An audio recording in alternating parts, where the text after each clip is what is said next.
అమరావతిలో రాజధాని నిర్మాణం అనేది రెండవ దశ మూడవ దశ పెద్ద స్కామ్ అంటూ ఏబి వెంకటేశ్వరరావు గారు సంచలనమైన వ్యాఖ్యలు చేస్తున్నారు. ఇంతకీ ఏబి వెంకటేశ్వరరావు గారు మాట్లాడిన మాటలు సోషల్ మీడియాలో వైరల్ అవుతున్నాయి. ఆయన ఏం మాట్లాడాడో చూసిన తర్వాత మళ్ళీ దీనిపై విశ్లేషించుకుందాం. So second phase and third phase are completely undesirable. నేను చూసింది చూస్తుంది అంత నిజమేనా? నేను ఇప్పటి వరకు మొహమాట పడి ఆ రైతులు ఇష్టం లే వాళ్ళ పొలాలు ఇచ్చుకుంటా అంటే మనం ఎందుకు అంటాం అనుకున్నాను కానీ but now I'm convinced that it's a scam. Because second phase third phase మీరు చెప్పే కారణాలు ఏవి సస్టైనబుల్ కావు, సపోర్టబుల్ కావు. కన్విన్సింగ్ గా లేదురా. మీరేమంటున్నారు? 5,000 ఎకరాలతో ఎయిర్పోర్ట్ కడతారు అంటున్నారు. ఎందుకు? ఏం అవసరం వచ్చింది మీకు? అవసరం ఏముంది అంటున్నా. ఎవరు చెప్పారు మీకు ఎయిర్పోర్ట్ అవసరం అని? సో ఏ బేసిస్ మీద మాట్లాడుతున్నారు మీరు ఎయిర్పోర్ట్ కావాలని? దోచుకోవడం, పంచుకోవడం, తినుకోవడం, ఇలాంటి సిల్లీ క్వశ్చన్ జరుగుతారేంటి? లేకపోతే ఏదన్నా ఒక మెకన్సీనో లేకపోతే ప్రైస్ వాటర్ కూపరో ఏమన్నా స్టడీ చేసి లేదండి మీకు ఈ ఎయిర్పోర్ట్ అవసరం, దానికి 5,000 ఏకర్స్ అవసరం రిపోర్ట్ ఉందా మీ దగ్గర? ఏ బేసిస్ మీద మీరు గన్నవరం సరిపోదంటున్నారు లేదా అక్కర్లేదు అంటున్నారు? హౌ? అన్ని నాటకాలన్నీ తెలిసి మరి ఈ భూములన్నీ బంగారం అయ్యే లోపు వీలైనంత భూమి మన దగ్గర ఉండాలి అదనమాట. చూశారుగా ఏబి వెంకటేశ్వరరావు గారు మాట్లాడిన మాటలు సోషల్ మీడియాలో ఎందుకు వైరల్ అవుతున్నాయి.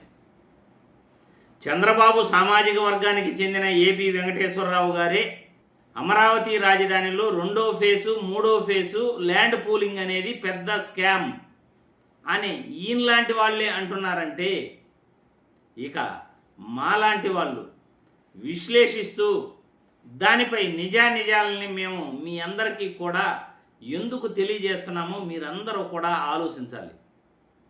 అసలు రాజధాని నిర్మాణం అనేది పచ్చటి పొలాలలో పర్యావరణాన్ని నాశనం చేసి ముంపు ప్రాంతం, అది మళ్ళీ ముంపు ప్రాంతంలో ఎవరైనా భవనాలు నిర్మిస్తారా?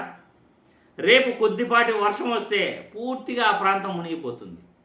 మరో 1 నెల రోజుల్లో వర్షం వచ్చిందంటే ఆ ప్రాంతం ఖచ్చితంగా మునిగిపోతుంది. మళ్ళీ నీళ్ళు తోడుకోవాలి. అటువంటి ప్రాంతాన్ని, ఖాళీ బీడు భూములు ఉన్న ప్రాంతాన్ని రాజధానిగా ఎలా ఎంచుకుంటారు? జనాలు లేని ప్రాంతాన్ని రాజధానిగా ఎలా ఎంచుకుంటారు అనేది మేం చెప్పేది.